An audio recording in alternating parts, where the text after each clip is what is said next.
जावा की बरहमनी हुकूमत मजापायत अपने अहद अरूज में बोर्नियो, समातर और मलाया तक फैली हुई थी। ऐश परस्त और नाकारा राजा बरसरे इक़्तिदार आने लगे तो उस अजीम शान सल्तनत पर जवाल आना शुरू हो गया। समाट्रा पर मुसलमान काबिज हो गए। मलाया के बड़े रकबे पर सयाम के बुद्धिस्ट राजा ने कब्जा कर लिया और बोर्नियो मज़ाहिर परस्तों की तहवील में चला गया।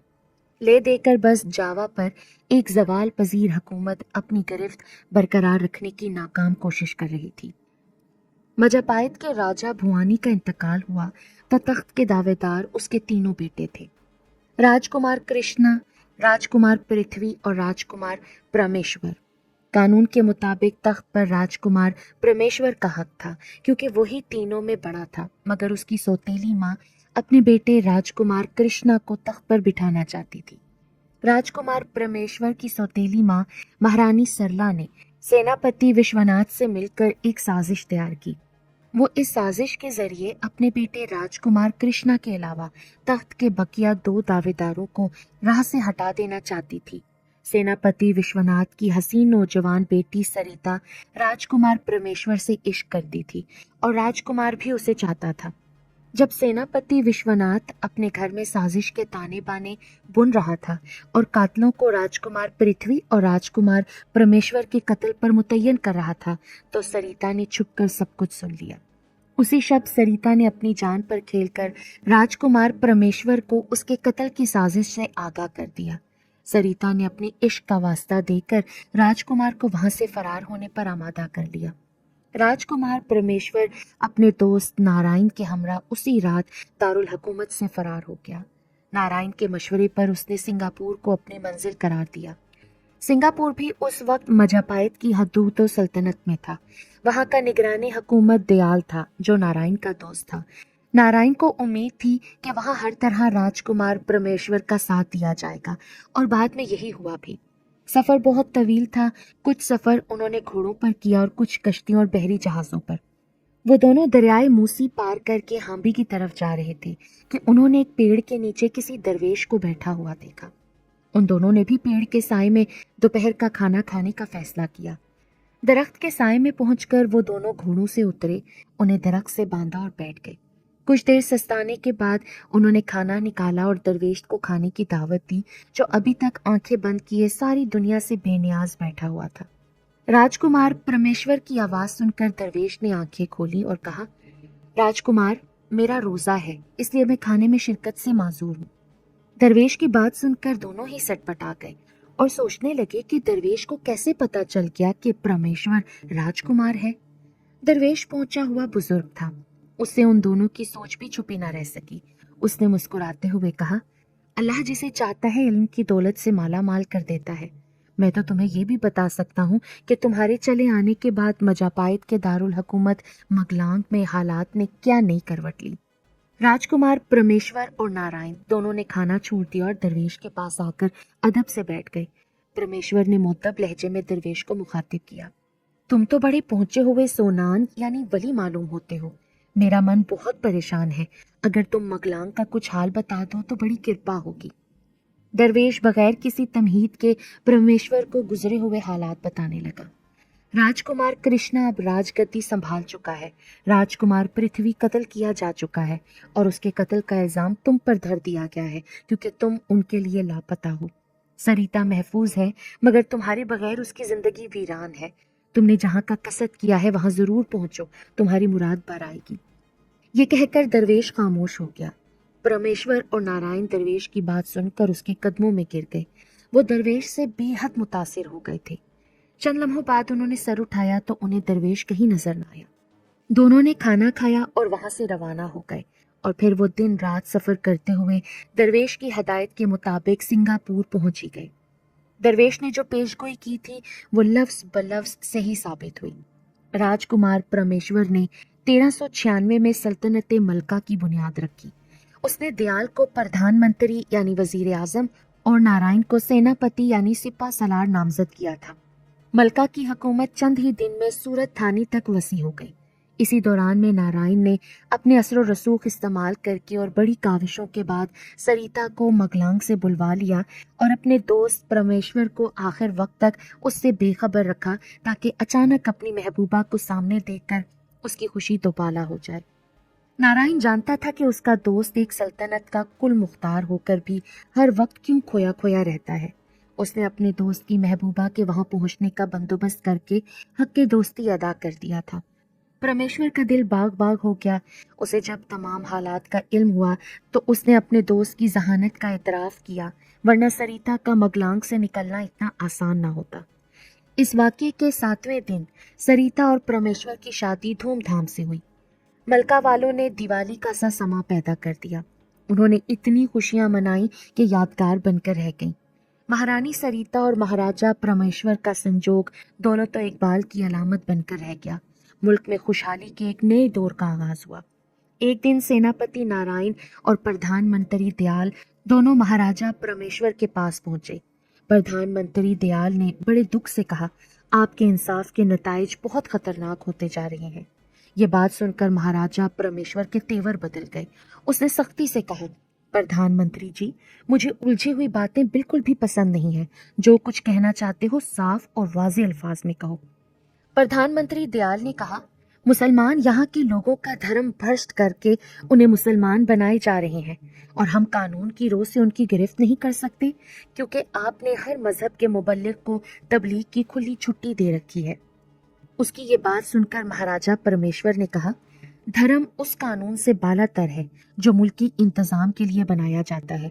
دھرم کی بنیاد عقیدے پر ہے اور عقیدہ ذہن کے نہال خانے میں اپنی جگہ بناتا ہے۔ اسے قانون کی آنکھ بھی نہیں دیکھ سکتی۔ کیا تم ہوا کو قید کر سکتے ہو؟ روشنی کو زنجیر پہنا سکتے ہو؟ خوشبو کی اڑان پر پابندی لگا سکتے ہو؟ دریا سے بہنے کا حق چھین سکتے ہو؟ سوچ پر پہرے لگا سکتے ہو؟ میرے خیال میں میرے ہر سوال کا جواب تمہارے پاس نہ میں ہوگا۔ سب اپنے اپنے مذہب کو حق ثابت کرنے کے لیے ٹھوس دلیلیں پیش کرتے ہیں۔ جس مذہب کا بھی طرز استدلال فطری اور دل میں اتر جانے والا ہوگا، اسے پھیلنے پھولنے سے کون روک سکتا ہے؟ اگر مسلمان کسی پر جبر کرتے ہوں تو یہ قابل مواخذہ جرم ہے۔ اگر ایسی کوئی مثال سامنے آئی ہو تو میں مسلمانوں کو بھی معاف نہیں کروں گا۔ دونوں نے بڑی توجہ سے مہاراجہ کی بات سنی اور اس کے تیور دیکھتے ہوئے سہم سے گئے، مگر نارائن نے دوستی کے ناطے ہمت کر کے کہا، آپ کی بات تسلیم کرتے ہوئے میں آپ سے یہ سوال ضرور کروں گا کہ آخر دھرم کو بچانے کے لیے آپ کے ذہن میں بھی کوئی ترکیب ہے یا نہیں؟ آپ برہمنوں سے کہیں کہ وہ مسلمانوں کے مذہب کے مقابلے میں اپنے دھرم کو زیادہ سے زیادہ منطقی انداز میں پیش کریں۔ صداقت خود کو منوا لینے کی عظیم صلاحیت رکھتی ہے۔ مسلمان ہمارے ملک کے قوانین کا پورا پورا احترام کرتے ہیں۔ وہ لین دین کے سچے اور حسن اخلاق میں اپنی مثال آپ ہیں۔ اس کے علاوہ ان کی وجہ سے ملک روز بروز خوشحالی کی اعلیٰ منزلیں طے کر رہا ہے۔ میں ان پر کسی قسم کا بیجا دباؤ نہیں ڈال سکتا۔ پردھان منتری اور سیناپتی دونوں لاجواب ہو کر چلے گئے، مگر مہاراجہ کے جواب سے مطمئن نہ ہو سکے۔ ملکہ میں ملیریا بخار ہمیشہ وبائی صورت اختیار کر لیتا تھا اور ملیریا کی سرحدیں پھیل کر میعادی بخار تک پہنچ جاتی تھیں۔ اس مرض میں مبتلا ہونے والے بمشکل ہی زندہ بچ پاتے تھے۔ مسلمان مبلغ اچھے عالم ہونے کے ساتھ ساتھ اچھے طبیب بھی تھے۔ جاوا میں کثرت سے پیدا ہونے والے سنکونا کے پودوں سے انہوں نے ایک جوہر تیار کیا تھا اور ملیریا بخار کا علاج دریافت کر لیا تھا۔ ہر اس مریض کو جو ان تک پہنچ جاتا تھا وہ اس کا مفت علاج کرتے تھے۔ علاج کے لیے مریض ان کے پاس جاتے تھے تو ان کی انسان دوستی اور ان کے اخلاق سے بھی متاثر ہوئے بغیر نہ رہتے تھے۔ ان کی باتیں سادہ اور استدلال قوی ہوتا تھا۔ برہمنیت کے مظالم سے پسنے والے جب حریت اور عزت نفس کے پھول اسلام کے دامن میں دیکھتے تو وہ آسانی سے اسلام قبول کر لیا کرتے تھے۔ ملکہ کے عمرہ کے حلقے میں سب سے پہلا اسلام مقبول ہوا۔ اس کے بعد درمیانی اور تیسری درجے کے شہریوں نے اسلام میں کشش محسوس کی۔ 1 سال 2 چاند گرن ہو گئے۔ برہمنوں کے توہم پرست گروہ نے اعلان کیا، دان پن کرو تو شاید آتی ہوئی بلا ٹل جائے، ورنہ یا تو مہاراجہ پر زوال آئے گا یا پرجا تباہ و برباد ہو جائے گی۔ جب یہ افواہیں پھیلی تو مسلمانوں نے ان کی کھل کر تردید کی۔ اب عوام کے سامنے اس مسئلے نے کسوٹی کی حیثیت اختیار کر لی۔ عام طور پر یہ بات زبانوں پر سفر کرنے لگی کہ مسلمان سچے ہیں یا برہمن۔ اب یہ سب کو معلوم ہو جائے گا۔ इत्तफाक की बात कि हैजे की वबा अचानक फूट पड़ी और उसने मलका के पूरे अर्जो तूल में तबाही मचा दी। रोजाना सैकड़ों अफराद लुक्मा अजल बनने लगे। इस अफरा तफरी में मुतासरा इलाकों से लोग गैर मुतासरा इलाकों में भागे तो अपने साथ हैजे के जरासीम भी ले गए। मुसलमान तबीब खिदमत खल्क के जज्बे के साथ वहां भी लोगों का इलाज करने पहुंच रहे थे जहां लाशें उठाने वाले तक मौजूद न थे। उस वबा की लपेट में आकर कई मुसलमान तबीब भी जाँ बहक हो गए। वबाई मर्ज ने राजमहल पर भी हमला कर दिया। महारानी सरिता हैजे का शिकार हो गई तो महाराजा परमेश्वर के पैरों तले से जमीन निकल गई। एक मुसलमान तबीब की खिदमत हासिल कर ली गई मगर इलाज गैर मौसर साबित हुआ। सरिता की हालत खराब से खराब तर होने लगी। एक रात महाराजा परमेश्वर अपनी और सरिता की जिंदगी से मायूस होकर सरिता के पास तस्वीर गम बना बैठा था कि दरवाजे से एक शख्स दाखिल हुआ। महाराजा परमेश्वर की नजर उस पर पड़ी तो हाथ जोड़कर खड़ा हो गया क्योंकि उसने आने वाले को पहली नजर में ही पहचान लिया था।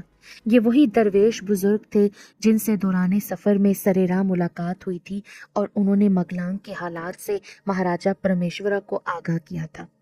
बुजुर्ग ने मुस्कुराते हुए कहा, अरे पगले, अल्लाह की रहमत से क्यों मायूस हो रहा है? थोड़ा सा पानी तो ला। परमेश्वर ने ग्लास में पानी लाकर पेश किया। बुजुर्ग ने कहा, पानी अपने हाथ में रखो और जैसा मैं कहूँ तुम भी कहो। मैं उसके नाम का विर्द कर रहा हूँ जो इस कायनात का खालिक और मालिक है। बुजुर्ग ने 3 बार या हाफिज या सलाम कहा। महाराजा परमेश्वर ने भी दोहराया, अब पानी पर फूंक मारो और हमारी बेटी सरिता को पिला दो। बुजुर्ग ने हदायत की।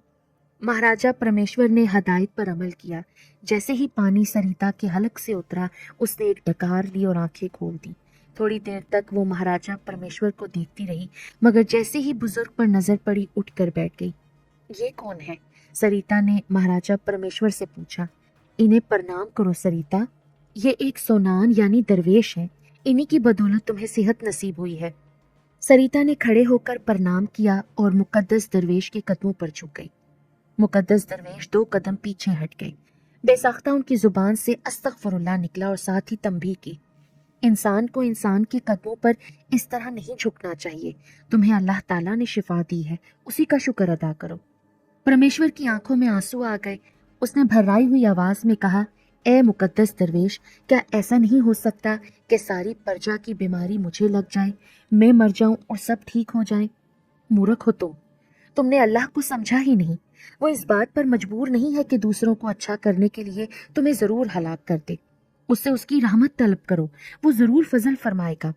मेरा अंदाजा अगर गलत नहीं है तो आप मुसलमान हैं ना मुकद्दस दरवेश? अल्हम्दुलिल्लाह मैं मुसलमान हूँ। तुम्हारा अंदाजा इल्म के दर्जे पर फाइज है। अगर आप मुसलमान हैं तो मुझे भी मुसलमान कर लीजिए। मैंने आपके बारे में बहुत सोचा है। मैंने सफ़र के दौरान में पहली बार मुसलमानों को करीब से देखकर इस्लाम की अजमत को महसूस किया था। यहाँ भी मुसलमानों के इखलाक ने मुझे मुतासिर किया है। आपकी बुजुर्गी, रोशन ज़मीरी और इखलास ने भी मुझे आपकी अतात पर उकसाया है। मुकद्दस दरवेश ने इस्लाम के मौजू पर कुछ देर गुफ्तगू की तो महारानी सरिता भी इस्लाम कबूल करने के लिए बेताब हो गई। मुकद्दस दरवेश ने दोनों को इस्लाम कबूल करवाने के बाद कहा, महाराजा और महारानी, अब तुम उठो और कुओं पर जाओ जो आबादी में मरकजी तौर पर वाक़ हैं। उन पर या हाफिजू या सलामू या सलाम 3 बार पढ़कर दम करो। फिर ये ऐलान करा दो कि जो भी ऐलान करदा कुओं का पानी पिएगा अच्छा हो जाएगा, मगर कुओं की तरफ जाने से पहले नारायण और दयाल को दम करके पानी पिला देना। उनकी हालत बहुत गैर हो चुकी है। मैं तुम्हें यहीं मिलूंगा। दिल से इस अंदेशे को निकाल दो कि मैं पहले की तरह में कुछ कहे सुने बगैर गायब हो जाऊंगा। उसके बाद मुकद्दस दरवेश ने महारानी सरिता का नया नाम सादका तजवीज़ किया। महाराजा परमेश्वरा 4 घंटे बाद वापस आया तो नारायण और दयाल उसके साथ थे। उन तीनों के चेहरे खुशी से दमक रहे थे। परमेश्वरा ने कहा, अभी तक हजारों आदमी शिफा पा चुके हैं। आप मुझे इजाज़त दीजिए ताकि मैं सल्तनत के तूलो अर्ज में हर जगह अल्लाह के इसमें पाक की बरकतें फैलाकर शिफा बख्शी का एहतमाम करूं। ये बात सुनकर मुकद्दस दरवेश ने कहा, तुम्हारे दोनों साथियों के दिल भी इस्लाम के लिए कुशादा हो चुके हैं। पहले इन्हें कलमा तैयबा पढ़ा लेने दो। मुकद्दस दरवेश ने सेनापति और प्रधानमंत्री को भी इस्लाम कबूल करवा दिया। उसके बाद उन्हें भी कलमा शिफा याद करवाया। अब तुम बारी बारी चारों सिमत में रवाना हो जाओ। کلمہ شفا ہر کنویں پر دم کرتے چلے جاؤ اور اس کی افادیت کا اعلان بھی۔ 2 دن بعد وہ تینوں واپس آ گئے۔ ملک سے وبا کا اس طرح خاتمہ ہو گیا تھا جیسے ادھر سے کسی وبائی مرض کا کبھی گزر ہی نہ ہوا تھا۔ مقدس درویش نے پرمیشورا سے کہا، تمہاری غیر موجودگی میں ہم نے اپنی بیٹی صادقہ کو دین اسلام کی بہت سی باتیں سکھا دی ہیں اور اللہ کی عبادت کا طریقہ بھی سمجھا دیا ہے۔ آؤ تمہیں بھی کچھ سکھا دوں۔ مقدس درویش نے اٹھ کر پرمیشورا کو سینے سے لگا کر دعا کی، اے اللہ اپنے بندے کے جہل کو دور فرما دے۔ مہاراجہ پرمیشورا مقدس درویش کے جذب کی تاب نہ لا کر بے ہوش ہو گیا۔ بزرگ نے اسے آہستہ سے بستر پر لٹا دیا۔ مہارانی صادقہ نے بے قرار ہو کر کہا، یہ انہیں کیا ہو گیا ہے؟ گھبراؤ نہیں بیٹی، روحانی علم اس کے جسم سے جہالت کو اکھاڑ رہا ہے اور اسی عمل سے یہ بے ہوش ہو گیا ہے۔ جتنا علم اسے ذرا سی دیر میں منتقل ہو گیا ہے، اگر یہ تدریسی نظام سے حاصل کرتا تو ایک عمر صرف ہو جاتی۔ تھوڑی دیر بعد مہاراجہ پرمیشورا نے آنکھیں کھول دی۔ مقدس درویش نے کہا، راجہ سکندر شاہ اٹھ بیٹھو اور بتاؤ کہ اب کیا محسوس کر رہے ہو۔ مقدس درویش نے پرمیشورا کا نام سکندر شاہ رکھ دیا تھا۔ میری دنیا بدل گئی ہے مقدس درویش، ایسا لگتا ہے کہ میں ہر چیز کی حقیقت سے واقف ہو گیا ہوں۔ ماضی، حال اور مستقبل کا امتیاز ختم ہو گیا ہے۔ مقدس درویش نے یہ بات سن کر 3 بار الحمدللہ کہا، پھر نارائن اور دیال کو مخاطب کیا، تم دونوں کا بھی مستقبل درخشاں ہے۔ یہاں بہت سے علماء موجود ہیں، ان سے دینی تعلیم حاصل کرو۔ راجہ سکندر شاہ بھی تمہاری دینی تربیت سے غافل نہیں رہیں گے۔ اللہ کے فضل سے یہ بھی اب درویش بن گئے ہیں۔ یہ اس وقت سے میری نظر میں تھے جب یہ مگلانگ سے چلے تھے، پھر جب ملاقات ناگزیر ہو گئی تو میں نے ان سے نارائن کی موجودگی میں ملاقات کی۔ یہ کہہ کر مقدس درویش چند لمحے خاموش رہے، پھر کہنے لگے، میرا نام عبداللہ مدنی ہے، میں اب جا رہا ہوں۔ اللہ کے فضل سے ایک کام کی تکمیل ہو چکی ہے، اب ملکہ اسلام کا گہوارہ بن جائے گا اور اس کی حدود و سلطنت پھیلتی چلی جائیں گی، یہاں سے اسلام کی زبردست تبلیغ ہوگی۔ یہ کہہ کر انہوں نے نارائن کو مخاطب کیا، تمہارا نام آج سے حمزہ ہے۔ پھر دیال سے کہا کہ تمہارا نام عمر ہے۔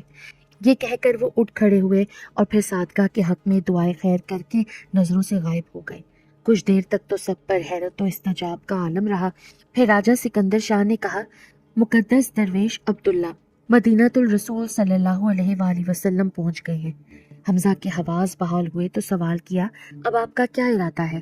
اسلام کی دعوت کس طرح عام کی جائے؟ راجہ سکندر شاہ نے جواب دیا، یہ کام تو بہت آسانی سے ہوگا، کل دربار طلب کرو، باقی کام میں خود کر لوں گا۔ تیسرے دن دربار عام منعقد ہوا۔ حاضرین میں اکثریت ان لوگوں کی تھی جو وبائی امراض کا شکار ہو کر زندگی سے مایوس ہو گئے تھے، مگر کسی کنویں کا پانی پی کر شفا پا لی تھی۔ راجہ سکندر شاہ نے کھڑے ہو کر حاضرین دربار سے خطاب کیا، دوستو، اس حقیقت سے آپ انکار نہیں کر سکتے کہ سلطنت ملکہ میں صرف چند دن پہلے موت کی حکمرانی تھی۔ ہم سب ایک موذی مرض کا شکار ہو گئے تھے۔ اس کے بعد ہم نے بعض کنوؤں کی نشاندہی کرتے ہوئے اعلان کرایا تھا کہ جو بھی ان کنوؤں کا پانی پی لے گا اچھا ہو جائے گا۔ آپ نے دیکھا کہ آپ سب تندرست ہو گئے۔ آپ کے ذہن میں فطری طور پر سوال ضرور ابھرا ہوگا کہ جن کنوؤں کا پانی پیتے ہوئے آپ ہیضے جیسے موذی مرض کا شکار ہوئے تھے، انہی کنوؤں کا پانی پی کر آپ کیسے اچھے ہو گئے؟ ان کنوؤں کے پانی میں شفا بخشی کی کیفیات اور خواص کہاں سے آ گئی؟ مجھے یقین ہے کہ اس کا جواب آپ خود کو نہ دے سکے ہوں گے، کیونکہ پانی کی شفا بخشی ایک راز ہے، اور جب تک میں اس راز سے پردہ نہ اٹھاؤں گا یہ راز راز ہی رہے گا۔ کیا آپ لوگ اس راز کو جاننا چاہتے ہیں؟ سب نے زور و شور سے انکشاف راز کا مطالبہ کیا۔ راجہ سکندر شاہ نے مقدس درویش عبداللہ کے ظاہر ہو کر روپوش ہو جانے تک کے تمام واقعات پوری تفصیل سے سنانے کے بعد کہا، ہماری زندگی اللہ تعالیٰ کے اسم مبارک کی تاثیر نے بچائی ہے۔ اب اللہ تعالیٰ کا شکر بجا لانے کے لیے ہمیں اپنی زندگی کو اللہ تعالیٰ کی یاد میں ہی گزارنا چاہیے۔ کیا آپ لوگ میری طرح بھی اسلام قبول کرنے کے لیے تیار ہیں؟ مہاراجہ سکندر شاہ کا سوال سن کر حاضرین سناٹے میں آ گئے۔ وہ جذبات سے اس قدر مغلوب ہو گئے کہ ان کی آوازیں گلوں میں رند گئیں۔ راجہ سکندر شاہ نے اپنی باطنی نگاہ سے حاضرین کی طرف دیکھا تو ان کے لبوں پر ایک مطمئن مسکراہٹ نمودار ہوئی۔ انہیں اسلام کے لیے دلوں کے دروازے کھلے ہوئے نظر آئے۔ مہاراجہ سکندر شاہ نے کہا کہ اب دیکھتے ہیں کہ بغیر کسی جبر کے اسلام کو کون دل سے قبول کرنا چاہتا ہے۔ جو ایسا چاہتے ہیں وہ کھڑے ہو جائیں۔ हाजरीन दरबार सब के सब खड़े हो गए। महाराजा सिकंदर शाह ने बुलंद आवाज में कलमा तैयबा पढ़ा और कहा, आप लोग भी मेरी जुबान से निकले हुए अल्फाज दोहराएं। महाराजा सिकंदर शाह ने पहले ला इलाहा का विर्द किया, फिर हाजरीन ने भी महाराजा के पीछे यही विर्द दोहराया। हाजरीन ने जब इस्लाम कबूल किया तो महाराजा सिकंदर ने सबको बैठने का इशारा किया। उन सबको इस्लाम कबूल करने पर मुबारकबाद पेश की। सल्तनत मलका में उस दिन जोग दर जोग लोगों ने इस्लाम कबूल किया। एक तरफ महाराजा सिकंदर शाह का जज्बा तबलीग, दूसरी तरफ मुसलमान ताजरों और तबीबों का इखलाक ऐसी फिजा पैदा कर रहा था कि हर तरफ इस्लाम का चर्चा हो रहा था। सल्तनत मलका के मजहबी अजारीदार पंडित इस सूरत हाल से बहुत चरागपा हुए। उनके सदियों पुराने इक़्तिदार की बुनियादें हिलकर रह गई। पंडितों ने इस्लाम के बढ़ते हुए सैलाब को रोकने के लिए पंडितों और बरहमनों का एक हंगामी इजलास तलब किया। कुछ दिन बाद ही दूर दूर से वफूद सिंगापुर पहुंचने लगे। महाराजा सिकंदर शाह को हमजा ने आकर बरहमनों के इस्तराब और बेचैनी और पंडितों के अजीम इज्तिमा की खबर देते हुए कहा, इस इज्तिमा को रोकने की कोई तदबीर कीजिए, वरना ये लोग कोई फितना जरूर खड़ा करेंगे। महाराजा सिकंदर शाह ये बात सुनकर मुस्कुरा दी और कहा, घबराओ नहीं, अल्लाह जो कुछ करता है बेहतर ही करता है। हम उसकी पनाह में हैं, दुश्मन हमारा कुछ ना बिगाड़ सकेंगे। मुकर्ररा दिन आया तो पंडितों का सिंगापुर में इजलास हुआ। सल्तनत मलका के सबसे बड़े मंदिर का महापुजारी इजलास में बड़ी जोशीले अंदाज में खिताब कर रहा था। उसका सारा जोर इस नुक्ते पर था कि सल्तनत मलका में इस्लाम अनदेखी जादुई कुव्वतों से फैल रहा है और पंडित सिर्फ उपदेश कर रहे हैं। उसने अपनी तकरीर में कहा, तकरीर का जवाब तकरीर से दिया जाए तो मुनासिब है, मगर जादू टोनों का जवाब तकरीर से देना नादानी है। अगर आप लोग जादू का जवाब जादू से दे सकते हैं तो मैदान में आ जाइए, वरना जो कुछ हो रहा है उसे किस्मत का लिखा कहकर अपने अपने घर सुधार जाइए। तकरीर का ये हिस्सा सुनकर एक पंडित खड़ा हो गया। उसने बुलंद आवाज में कहा, मैं जादू का जवाब जादू से देने के लिए तैयार हूँ। इस समय इस इजलास में ऐसे ऐसे शक्तिदान जादूगर मौजूद हैं कि अगर वो धर्म की हिफाजत के लिए उठ खड़े हों तो यहाँ की काया ही पलट जाएगी। महापुजारी ने पंडित से कहा, शक्तिदान जादूगरों की तुम निशानदेही करो तो बड़ी कृपा होगी। पंडित बोला, जादूगरों की फौज बनाने की जरूरत नहीं है, मैं सिर्फ एक नाम लेता हूँ, वो तन्हा मुसलमानों के हिसारे तिलिस्म को तोड़ फोड़ कर बराबर कर देंगे। पंडित ने सिलसिला कलाम को मौकफ करके मजमे पर एक ताराना नजर डाली और मतलूबा शख्स को तलाश करके उसकी तरफ बढ़ा। पंडित ने उसके करीब पहुंचकर कांधे पर हाथ रखा। वो शख्स खड़ा हुआ। उसकी उम्र 70 साल से कम ना थी, मगर चेहरा और जिस्म झुर्रियों से पाक था। आंखें खून की तरह सुर्ख थीं, गले में अकीक की माला पड़ी थी और हाथ में त्रिशूल था। आप मेरे साथ आ जाइए, महापुजारी ने उसे मुखातिब किया, आपकी कुव्वतों से मैं भी वाकिफ हूँ। वो शख्स मजमे को फलांगता हुआ महापुजारी के पास पहुंचा तो उसने पूछा, मुझसे क्या काम लेना चाहते हो, बताओ। महाराज, क्या करना चाहिए ये फैसला भी आप ही को करना है। यहाँ हमारे जमा होने का मकसद आपको भी मालूम है, महापुजारी ने जवाब दिया। सबसे बड़ा फितना जिसने धर्म को धक्का पहुंचाया है वो राजा परमेश्वरा है। मेरे ख्याल में पहले उस कांटे को निकाल दिया जाए, उसके बाद सारा काम आसान हो जाएगा। महापुजारी और मजमे ने उस महाराज की तायीद की। फिर महापुजारी बोला, ये काम अभी और इसी वक्त होना चाहिए। महाराज ने मजमे को खामोश करके मंत्र का जाप शुरू कर दिया। जब मंत्र पूरा करके उसने फूंक मारी, फिजा में खतरनाक शोला भड़कने लगा। महाराज ने शोले से मुखातिब होकर कहा, जा महाराजा परमेश्वरा को जलाकर खाक कर दे। ये हुक्म होते ही शोला बुलंद होने लगा और एक खास बुलंदी तक पहुंचने के बाद एक तेज आवाज के साथ सल्तनत मलका की तरफ परवाज करने लगा। महाराजा सिकंदर शाह हमजा से गुफ्तगू कर रहे थे कि अचानक उनकी नज़र आसमान की तरफ उठी। उन्होंने देखा कि एक शोला लपकता हुआ उनकी तरफ आ रहा है। आने वाहिद में हकीकत हाल उन पर मुनकशिफ हो गई। बेसाख्ता उनकी जुबान से निकला, आउज़ु बिल्लाहि समीउल अलीम। शोला आपके करीब आ गया था, मगर इस ताउस की बरकत से लौट गया। शोले को हमजा ने भी देखा था। उसने पूछा, महाराजा सिकंदर शाह, आखिर ये क्या माजरा है? कुछ नहीं, एक नादान जादूगर ने मुझे हलाक करने के लिए इस शोले को मेरी तरफ भेजा था। मैंने अपने रब से पनाह मांग ली तो शोला मुझे अल्लाह की पनाह में देखकर लौट गया। पंडितों के इजलास में पूरा मजमा मुंतजिर था कि कब वो शख्स राजा परमेश्वरा की मौत के बारे में खबर देता है। अचानक शोला वापस आता दिखाई दिया। महाराज ने हैरत से शोले को देखा और फौरन एक मंत्र पढ़कर शोले पर फूंक मारी। शोला फिर वापस हो गया। इस मर्तबा शोले का हुज्म और रफ्तार दुगनी हो गई थी। महाराजा सिकंदर शाह ने दोबारा शोले को आते देखा तो कहा, ए नादान महाराज, अब तू अपनी हलाकत का खुद जिम्मेदार है। इसके साथ ही राजा सिकंदर शाह ने पहले वाले विर्द को कुछ इजाफे के साथ पढ़ा, आऊज़ु बिल्लाहि समीउल अलीम मिनश शैतानिर रजीम। फिर शोला वापस हो गया। महाराज ने शोले की वापसी का गैर मतवक्का मंजर देखकर जल्दी जल्दी मंतर पढ़ा और शोले की तरफ फूंके मारनी शुरू कर दी, मगर शोला उसी की तरफ बढ़ता जा रहा था। हर मंतर नाकाम हो गया। शोला बरके अजल बनकर महाराज पर गिरा और वो जलकर मजमे के सामने खाक हो गया। इस मंजर को देखकर तमाम पंडित हवास बाख्ता हो गए। महापुजारी खौफ से थर्राने लगा। उसी वक्त मजमे से एक ज़ईफुल उमर पंडित खड़ा हुआ। उसने तमाम पंडितों को दिलासा देते हुए कहा, घबराओ नहीं, जंग में फतह और शिकस्त में से एक ज़रूर मुकद्दर बनती है।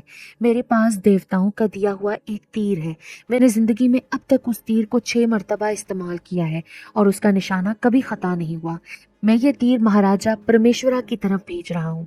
वो इस तीर से यकीनन हलाक हो जाएगा, क्योंकि ये तीर सिर्फ दिल में उतरता है। और मेरी ये बात भी याद रखो कि अगर ये तीर वापस आकर मेरे दिल में उतर जाए तो ये यकीन कर लेना कि महाराजा परमेश्वरा जादूगर नहीं, मुकद्दस सुनान यानी मुकद्दस दरवेश है, और मुकद्दस सुनान से कोई नहीं जीत सकता। इस धरती और आकाश का पालनहार उसका पुष्ट बना होता है। मुकद्दस सुनान से जंग का हर ख्याल दिल से निकाल कर तुम उसकी बात मान लेना। बूढ़े पंडित ने तीर कमान पर चढ़ाकर फिजा में छोड़ते हुए कहा, जा, और महाराजा परमेश्वरा के दिल में उतरकर उसके खून से अपनी प्यास बुझा और लौटा। तीर झनझनाता हुआ कमान से निकलकर राजा सिकंदर शाह की तरफ चला। राजा सिकंदर शाह ने तीर को भी आउज़ बिल्लाहि समीउल अलीम कहकर लौटा दिया। तीर जब वापस बूढ़े पंडित के पास पहुंचा तो उसने चुटकी से पकड़कर उसकी नोक देखी। नोक पर खून न पाकर उसने ऐलान किया, परमेश्वरा वाकई मुकद्दस सुनान यानी मुकद्दस दरवेश है। देख लो, उसने कुदरत रखने के बावजूद मुझे हलाक नहीं किया, सिर्फ अपना दिफा किया है। अगर तुम अपनी भलाई चाहते हो तो उसका मजहब कबूल कर लो या उसके खिलाफ साजिशें बंद कर दो, वरना नुकसान उठाओगे। इस ऐलान से मजमा 3 ग्रोहों में बट गया। एक ग्रोह तो ये कहकर चल दिया कि वो महाजराई से दस्तबरदार होता है। दूसरे ग्रोह वाले बोले कि वो अपने राजा का मजहब कबूल कर लेंगे और रुखसत हो गए। तीसरा ग्रोह उस बूढ़े पंडित को जान से मारने पर तुल गया।